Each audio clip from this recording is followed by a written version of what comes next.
देखिएगा आज की क्लास में हम देखेंगे अवतल दर्पण में बने प्रतिबिंब की स्थिति, प्रकृति और आकार। यानी कि अवतल दर्पण के सामने हम वस्तु को कहाँ रखेंगे तो उसका आकृति, आकार कैसा बनेगा और उसके प्रकृति के बारे में जानेंगे। तो देखिएगा अवतल दर्पण के सामने विभिन्न स्थानों पर हम वस्तु को रखेंगे। सबसे पहला स्थिति कहता है जब वस्तु अनंत पर स्थित हो। यानी कि अवतल दर्पण के सामने जब वस्तु को अनंत पर हम रखते हैं तो हम जानते हैं कि वस्तु जो अनंत पर होगा उसको हम यहाँ पे रख रहे हैं। अब इसमें देखिएगा अनंत पे रखे वस्तु को प्रतिबिंब जो बनेगा कहाँ पे बनेगा, तो इसमें हम बताए थे कि प्रतिबिंब को बनाने के लिए हमको 2 या 2 से अधिक किरण को गुजारना अनिवार्य होता है। और किरण गुजरता है कहाँ से, तो यदि कोई किरण प्रधान अक्ष के समानांतर गुजरती है तो वह फोकस से होकर गुजरता है, और यदि कोई किरण फोकस से होकर गुजरता है तो प्रधान अक्ष के समानांतर निकलता है। यदि कोई किरण वक्ता केंद्र से जाएगी तो वक्ता केंद्र से ही वापस लौट जाती है। अब यहाँ पे देखते हैं कि एक किरण जो वस्तु AB है, AB से एक किरण गया है, ये जो किरण गया है प्रधान अक्ष के समानांतर गया है। अब प्रधान अक्ष के समानांतर जाने के बाद किरण जो है फोकस बिंदु से होकर गुजरा है, फोकस बिंदु से होकर गुजरा है। दूसरा किरण यहाँ से देखिएगा किरण गया है और दर्पण से परिवर्तन के बाद ये भी फोकस बिंदु से ही गुजरा है, क्योंकि ये भी जो है प्रधान अक्ष के समानांतर ही। अर्थात मेरा दोनों किरण जो है दर्पण से परिवर्तन के बाद जो कटान बिंदु बन रहा है 1 पर बन रहा है, और ये जो 1 पर बन रहा है किरणों के वास्तविक कटान से बन रहा है। इसलिए किरणों के वास्तविक कटान से बन रहा है तो प्रतिबिंब जब भी होगा वास्तविक प्रतिबिंब ही होगी, और वास्तविक प्रतिबिंब जो होता है हमेशा उल्टा ही होता है। और ये देखिए प्रतिबिंब जो है वस्तु की अपेक्षा काफी छोटा है, एक बिंदु समान है। अर्थात कहने का मतलब जब वस्तु अनंत पर स्थित हो तब प्रतिबिंब फोकस पर वास्तविक उल्टा और वस्तु से बहुत छोटा होगा। दूसरा स्थिति में हम देखते हैं कि जब वस्तु अनंत और वक्ता केंद्र के बीच स्थित हो, यानी कि वस्तु को वक्ता केंद्र और अनंत के बीच रखते हैं, वस्तु को वक्ता केंद्र और अनंत के बीच रखते हैं, तब प्रतिबिंब देखते हैं। वस्तु मेरा AB है और AB से एक किरण गया है सीधे प्रधान अक्ष के समानांतर, और प्रधान अक्ष के समानांतर जाने के बाद दर्पण से परिवर्तन के बाद फोकस से होकर गुजरा है। दूसरा किरण को हम वक्ता केंद्र से होकर गुजारे हैं, और वक्ता केंद्र से गुजरने वाली किरण जो होती है दर्पण से परिवर्तन के बाद वक्ता केंद्र से ही वापस लौट जाती है। और इस तरह से देखिएगा दोनों का कटान बिंदु जो बन रहा है यहाँ पे बन रहा है। अर्थात जो प्रतिबिंब मेरा है ये मेरा प्रतिबिंब है B' A' और B' जो प्रतिबिंब है AB का उल्टा प्रतिबिंब बना है, AB का उल्टा प्रतिबिंब बना है। इसलिए देखिएगा जब वस्तु अनंत और वक्ता केंद्र के बीच स्थित हो तब प्रतिबिंब वक्ता केंद्र और फोकस के बीच, वक्ता केंद्र और फोकस के बीच बनेगा।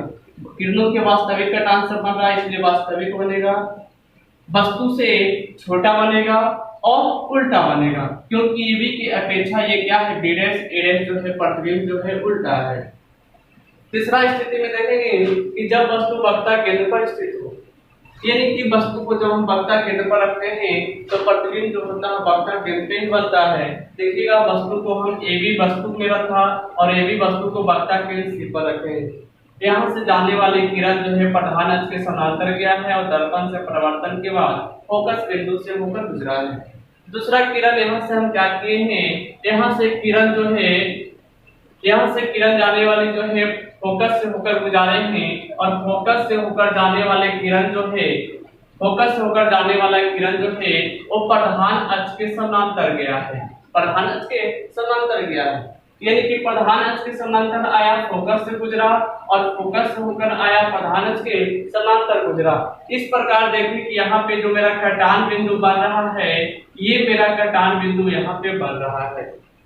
ये प्रतिबिंब जो है A' बन रहा है वस्तु की अपेक्षा वस्तु के बराबर है, और यह जो है उल्टा है। तो यहाँ पे जब वस्तु के वक्ता केंद्र पर स्थित हो तो प्रतिबिंब जो बनता है वक्ता केंद्र पर बनता है। किरणों के वास्तविक कटान से बन रहा है इसलिए वास्तविक प्रतिबिंब होगा उल्टा और वस्तु के बराबर होगा।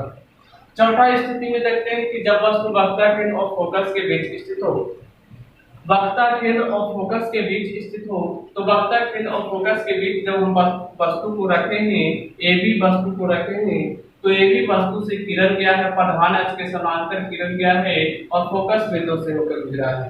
प्रधान अक्ष के समांतर गया, फोकस बिंदु से होकर गुजरा है। दूसरा किरण जो है फोकस बिंदु से गया है, प्रधान अक्ष के समांतर गुजरा है, और इस प्रकार दोनों किरण जो कट रहा है, यहाँ पे कट रहा है, इन किरणों के वास्तविक कटांश बन रहा है। तो किरणों के वास्तविक कटांश बनेगा तो प्रतिबिंब जो है मेरा डी डैश ए डैश बन रहा है वक्रता केंद्र और अनंत के बीच। तो यहाँ पे जब वस्तु वक्रता केंद्र और फोकस के बीच स्थित हो तो प्रतिबिंब जो होता है वक्रता केंद्र और अनंत के बीच बनता है।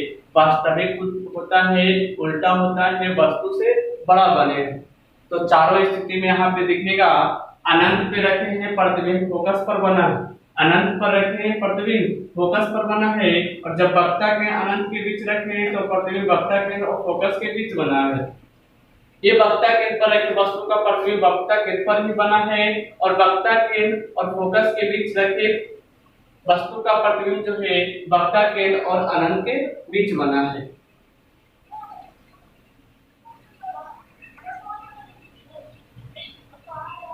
देखिएगा पांचवा स्थिति में हम देखेंगे क्या कि जब वस्तु को फोकस पर स्थित करते हैं, यानी कि जब वस्तु फोकस पर स्थित होता है तो फोकस पर रखे वस्तु का प्रतिबिंब देखिएगा, यहाँ से प्रकाश जो है प्रधान अक्ष के समांतर गया है, और फोकस पर रखे वस्तु का प्रतिबिंब जो है दर्पण से परिवर्तन के बाद यहाँ से फोकस से ही पहले किरण गुजरा है, प्रधान अक्ष के समांतर गया है, फोकस बिंदु से होकर गुजरा है। हम स्टेप बताए थे कि ये कुछ जो होता है वक्रता केंद्र से जाने वाली किरण जो होती है वक्रता केंद्र से ही वापस होती है। तो ये किरण देखिएगा यहाँ से इस तरह से ऐसे आया है, और ये जो है यहाँ पे वक्रता केंद्र, और ये किरण जो है वक्रता केंद्र से जा रही है और दर्पण से परिवर्तन के बाद उसी पथ से वापस हो रही है। लेकिन यहाँ पे देख रहे हैं कि इधर आते हुए धीरे धीरे क्या हो रहा है, नजदीक होते चला जा रहा है, अर्थात ये दोनों किरण जो है कहीं न कहीं जाकर के कटेगा। लेकिन कहाँ कटेगा ये हमको पता नहीं, लेकिन कटेगा अवश्य, क्योंकि दोनों की दूरी जो है कमते चला जा रहा है। इसलिए प्रतिबिंब जो बनेगा आपका अनंत पर बनेगा, क्योंकि अनंत पे बने प्रतिबिंब को हम ऐसे भी दिखा नहीं सकते हैं, और यहाँ पे प्रतिबिंब जो है अनंत पर बनेगा, किरणों के वास्तविक कटांश से बनेगा, उल्टा बनेगा, लेकिन वस्तु की अपेक्षा जो है बहुत बड़ा बनेगा। ये अनंत पर जाकर के बनेगा, काफी दूरी पर बनेगा, तो वस्तु से काफी बड़ा होगा। यानी कि जब वस्तु फोकस पर स्थित हो, जब वस्तु फोकस पर स्थित हो तब प्रतिबिंब वास्तविक उल्टा और वस्तु से बड़ा बनेगा। लास्ट स्टेप देखते हैं अवतल दर्पण में कि जब वस्तु ध्रुव और फोकस के बीच स्थित हो, ध्रुव और फोकस के बीच स्थित हो तब प्रतिबिंब दर्पण के पीछे बनता है, आभासी बनता है, सीधा और वस्तु से बड़ा होगा। यदि देखिए वस्तु यहाँ पे ध्रुव और फोकस के बीच स्थित है, तो ध्रुव और फोकस के बीच स्थित है, तो एक किरण को क्या किए थे वक्रता केंद्र से होकर गुजार रहे हैं। यहाँ से एक किरण गया वक्रता केंद्र से गया है, वक्रता केंद्र से ही वापस लौटता है, तो यहाँ पे वक्रता केंद्र से जाएगा, वक्रता केंद्र से ही वापस लौटेगा। दूसरा किरण जो है प्रकाश के परिवर्तन का नियम को पालन करते हुए, यानी कि यहाँ से ध्रुव से होकर के जाएगा, ध्रुव से परिवर्तित होकर इस तरह से निकलेगा, तो यहाँ पे कोण आई एंगल आर, यहाँ पे हम बताए थे कि आपतन कोण बराबर परिवर्तन कोण, यानी कि जितना डिग्री के कोण बना करके आएगा उतना ही डिग्री के कोण बना करके ध्रुव से टकराने के बाद परिवर्तित होगा। तो यहाँ पे देखिएगा किरण इधर जो है, इधर तो कहीं मिलने का चांस नहीं है, क्योंकि इधर जो है दूरी बढ़ते चला जा रहा है, तो बढ़ते चला जा रहा है। लेकिन यहाँ पे देखिएगा ये दोनों को यदि हम पीछे में डॉट डॉट के माध्यम से यदि हम दोनों को पीछे में जाकर के मिलाते हैं तो ये दोनों किरण जो है कहीं न कहीं जाकर के मिलता है। तो ये दोनों किरण का कटान बिंदु यहाँ पे बन रहा है, यानी प्रतिबिंब मेरा बन रहा है ए डैश बी डैश बन रहा है, और प्रतिबिंब जो बना है दर्पण के पीछे बना है। वस्तु जिस तरह से है उसी तरह से प्रतिबिंब भी बना है, यानी प्रतिबिंब जो है सीधा है, प्रतिबिंब क्या है सीधा है और वस्तु से बड़ा है। यानी कहने का मतलब जब वस्तु ध्रुव और फोकस के बीच स्थित हो, जब वस्तु ध्रुव और फोकस के बीच स्थित हो तब प्रतिबिंब जो होता है दर्पण के पीछे आभासी, सीधा और वस्तु से बड़ा बनता है। अब हम देखेंगे उत्तल दर्पण में बने प्रतिबिंब की स्थिति, प्रकृति और आकार। उत्तल दर्पण में बने प्रतिबिंब की स्थिति, प्रकृति और आकार। तो उत्तल दर्पण में हम देखिएगा दो कंडीशन में हम वस्तु को रखेंगे, एक तो वस्तु को हम अनंत पर रखते हैं, दूसरा वस्तु को हम ध्रुव और अनंत के बीच रखते हैं। तो जब वस्तु को हम अनंत पर रखते हैं तो किरण जानते हैं कि अनंत पे रखे वस्तु है और ये प्रधान अक्ष के समानांतर आ रहा है। तो प्रधान अक्ष के समानांतर आने वाली किरण जो होता है फोकस से होकर गुजरता है। इसमें फोकस जो है यहाँ पे है तो फोकस से होकर गुजरता है, लेकिन यहाँ पे गुजरते हुए परावर्तित करवाएंगे। ये जो है किरण जो है दर्पण से परावर्तित हो जाएगा इस तरह से, लेकिन इसको बैक में हम डॉट के माध्यम से गुजरते हुए परावर्तित करवाएंगे। ऐसा प्रतीत होगा कि किरण फोकस से ही आ रहा है। इसमें भी यहाँ पे देखिएगा प्रधान अक्ष के समानांतर गया है और दर्पण से परावर्तित हो गया है, लेकिन ऐसा प्रतीत हो रहा है कि फोकस से होकर किरण आ रहा है और इस तरह से दोनों का जो कटान बिंदु है फोकस पर बन रहा है।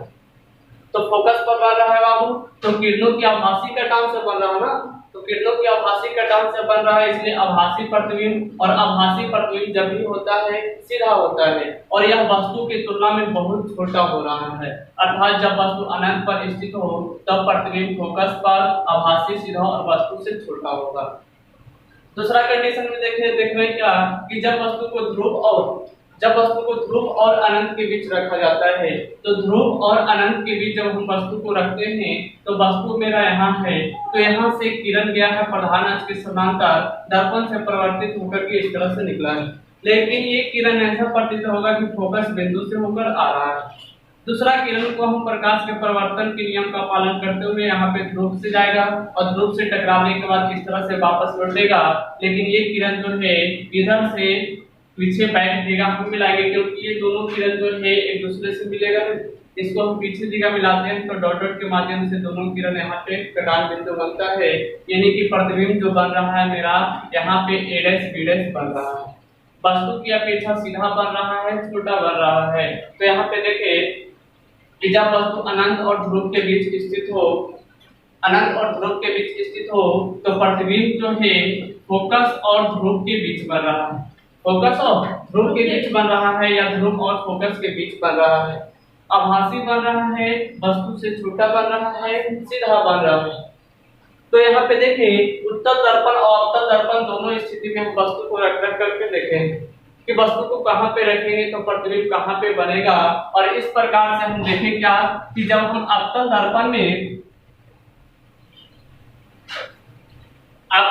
हम देखें क्या कि दर्पण मेरा जब हम अवतल लिए तो अवतल दर्पण में देखा गया कि प्रतिबिंब जो मेरा था वो वास्तविक भी बना और आभासी भी बना। इसमें जो बना प्रतिबिंब जो था सीधा भी बना और उल्टा भी बना, सीधा और उल्टा दोनों बना। इसमें जो बना प्रतिबिंब जो है वस्तु से बड़ा भी बना, छोटा भी बना और बराबर भी बना। लेकिन हम उत्तल दर्पण में क्या देख रहे हैं? उत्तल दर्पण में यहाँ पे देखा जा रहा है कि प्रतिबिंब जब भी बन रहा है वो आभासी प्रतिबिंब ही बन रहा है। इसके अलावे इसमें बना प्रतिबिंब जो है हमेशा सीधा होगा और जब भी प्रतिबिंब बनेगा वस्तु से छोटा बनेगा। इसलिए उत्तल दर्पण में कहा जाता है कि उत्तल दर्पण में जो प्रतिबिंब बनता है हमेशा आभासी, सीधा और वस्तु से छोटा बनता है। इसमें कोई चेंजिंग नहीं होगी।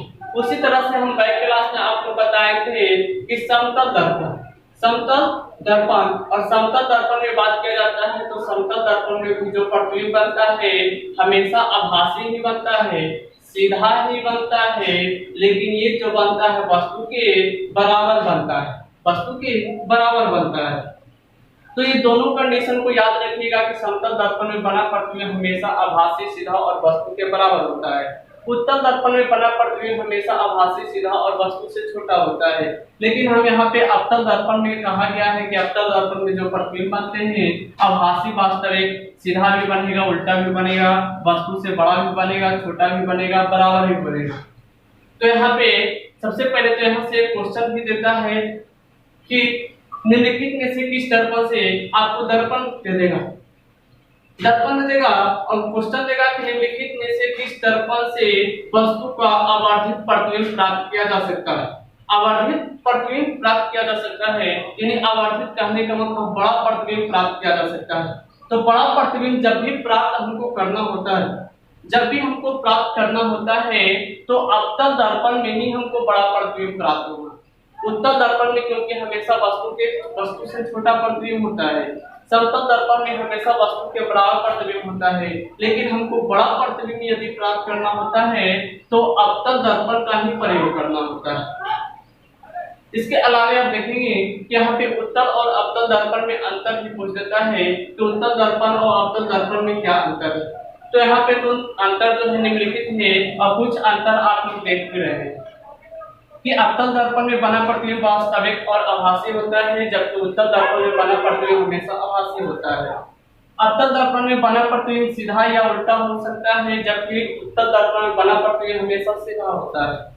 अवतल दर्पण में बना प्रतिबिंब बड़ा, छोटा या बराबर हो सकता है, जबकि उत्तल दर्पण में बना प्रतिबिंब हमेशा छोटा होता है। इसके अलावा और भी अंतर है।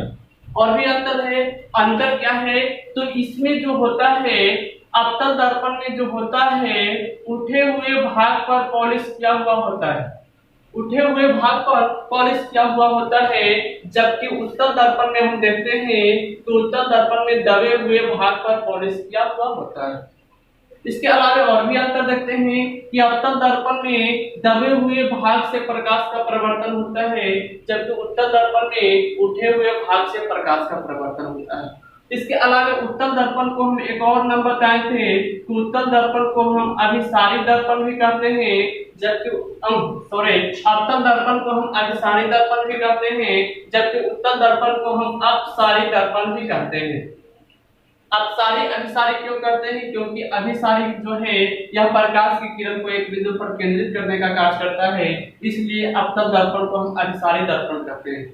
उत्तल दर्पण जो है प्रकाश की किरण को फैलाने का कार्य करता है, इसलिए उत्तल दर्पण को हम अपसारी दर्पण भी कहते हैं। तो यहाँ पे अंतर भी देगा तो हो जाएगा।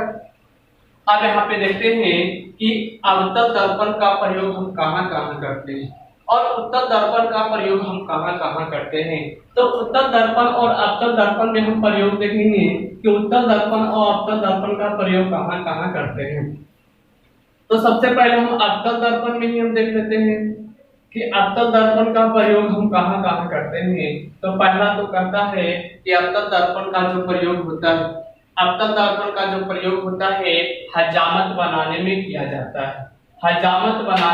जाता है, यानी कि दाढ़ी वगैरह सैलून में जो प्रयोग होता है वो सैलून में जो दर्पण का प्रयोग किया जाता है अवतल दर्पण का ही प्रयोग किया जाता है। लेकिन लोकल जो सैलून वगैरह होते हैं, ब्यूटी पार्लर वगैरह जो होते हैं, वहां इस प्रकार के दर्पण नहीं लगाया जाएगा। क्यों होगा क्या? यदि किसी व्यक्ति को अवतल दर्पण के सामने बैठा दिया जाए तो उसका प्रतिबिंब जो होता है बड़ा बनेगा, और यदि किसी व्यक्ति को सूरज से थोड़ा सा कटेगा और ब्लड आएगा तो व्यक्ति को लगेगा कि बहुत ज्यादा कटा और बहुत ज्यादा खून बह रहा है। इसके कारण दोनों में झगड़ा भी हो सकता है। इसलिए ज्यादातर छोटे जो सैलून होते हैं, छोटे स्तर के जो सैलून होते हैं, वहां पे अवतल दर्पण का प्रयोग नहीं करते हैं, लेकिन हजामत बनाने में हम अवतल दर्पण का ही प्रयोग किया जाता है। दूसरा जो होता है अवतल दर्पण का जो प्रयोग होता है गाड़ी के हेडलाइट में किया जाता है। गाड़ी के जो हेडलाइट होते हैं, आगे वाला जो हेडलाइट होते हैं, उसमें हम अवतल दर्पण का प्रयोग किया जाता है। इसके अलावा अवतल दर्पण का जो प्रयोग होता है वो सौर भट्टियों में किया जाता है। सौर भट्टी में हम अवतल दर्पण का प्रयोग करते हैं, क्योंकि सौर भट्टी में जो होता है अवतल दर्पण का प्रयोग करने से होता है क्या, जब भी प्रकाश यहाँ पे आता है तो यह अवतल दर्पण जो होता है प्रकाश की किरण को एक बिंदु पर केंद्रित कर देता है, और एक बिंदु पर केंद्रित करने से ऊष्मा यहाँ पे प्राप्त होता है। और इसी की तरह अवतल दर्पण का जो प्रयोग होता है सोलर कुकर में भी किया जाता है। सोलर कुकर में भी अवतल दर्पण का प्रयोग किया जाता है। इसके अलावा अवतल दर्पण का जो प्रयोग होता है डॉक्टरों के द्वारा कान, नाक, गले के जांच में किया जाता है। यानी कहने का मतलब ENT विशेषज्ञ द्वारा अवतल दर्पण का प्रयोग किया जाता है।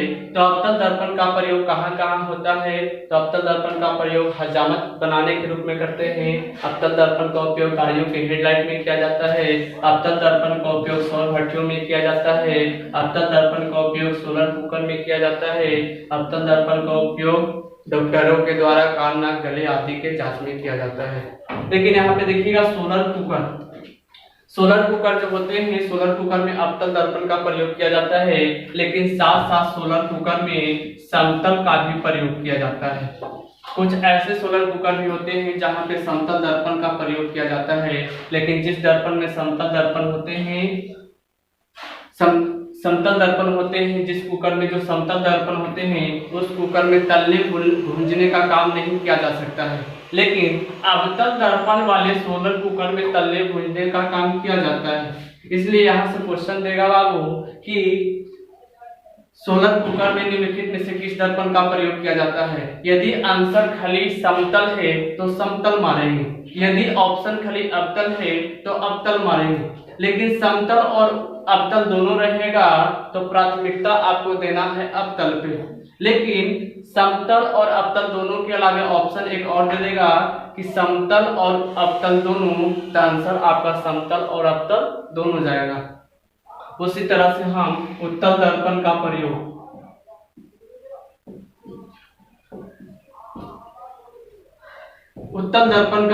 कहाँ कहाँ किया जाता है? तो उत्तल दर्पण का प्रयोग जो होता है, सबसे पहला प्रयोग जो होता है वो शोरूम के निगरानी में हम उत्तल दर्पण का प्रयोग करते हैं।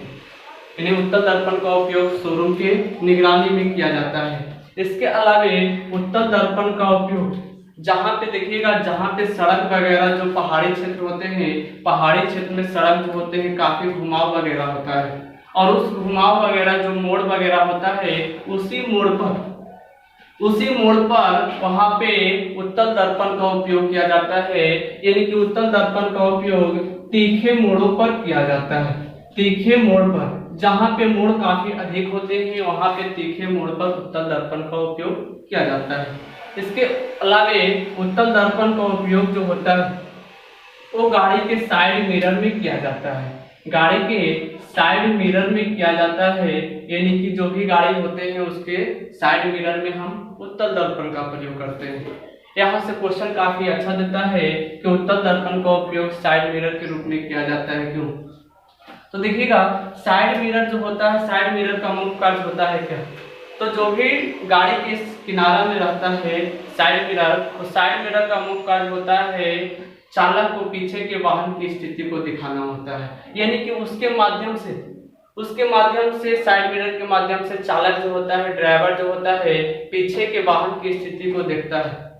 और इसमें निम्नलिखित गुण के कारण साइड मिरर का प्रयोग यहाँ पे करते हैं। और निम्नलिखित गुण क्या क्या है? तो पहला तो इसमें बना प्रतिबिंब जो होता है हमेशा सीधा होता है। इसके अलावे साइड मिरर का प्रयोग हम क्यों करते हैं? तो इसमें बना प्रतिबिंब जो होता है वस्तु से छोटा होता है। इसके अलावे इसमें जो होता है छोटे क्षेत्र में, इस दर्पण में, उत्तल दर्पण में, छोटे दर्पण में बहुत बड़े क्षेत्र को दिखाया जा सकता है। छोटे से दर्पण में बहुत बड़े क्षेत्र को दिखाया जा सकता है। तो यहाँ से क्वेश्चन देता है कि उत्तल दर्पण के रूप में, यानी कि साइड मिरर का प्रयोग उत्तल दर्पण के रूप में किया जाता है, क्यों? तो साइड मिरर का मुख्य कार्य चालक को पीछे के वाहन की स्थिति को दिखाना होता है। इसके निम्नलिखित गुण के कारण साइड मिरर के रूप में इसका प्रयोग किया जाता है। पहला गुण क्या है? तो इसमें बना प्रतिबिंब हमेशा सीधा होता है। दूसरा गुण, इसमें बना प्रतिबिंब जो होता है हमेशा वस्तु से छोटा होता है। तीसरा, तो इसके काफी छोटे क्षेत्र में विस्तृत क्षेत्र को दिखाया जा सकता है। यही है आपका अवतल उत्तल में अंतर। यानी कि उदाहरण कि अवतल का प्रयोग कहाँ करेंगे, उत्तल का प्रयोग हम कहाँ करेंगे। इसके बाद हम देखेंगे, एक हम बताए थे स्टार्टिंग में ही आपको शायद कि आवर्धन किसे कहते हैं? तो आवर्धन जो होता है, आवर्धन को सबसे पहले हम m से इंडिकेट करते हैं, और जो प्रतिबिंब की ऊंचाई होता है, प्रतिबिंब की ऊंचाई जो होते हैं, प्रतिबिंब की ऊंचाई और वस्तु की ऊंचाई, वस्तु की ऊंचाई, तो प्रतिबिंब की ऊंचाई और वस्तु की ऊंचाई जो होता है इसी के अनुपात को हम आवर्धन कहते हैं।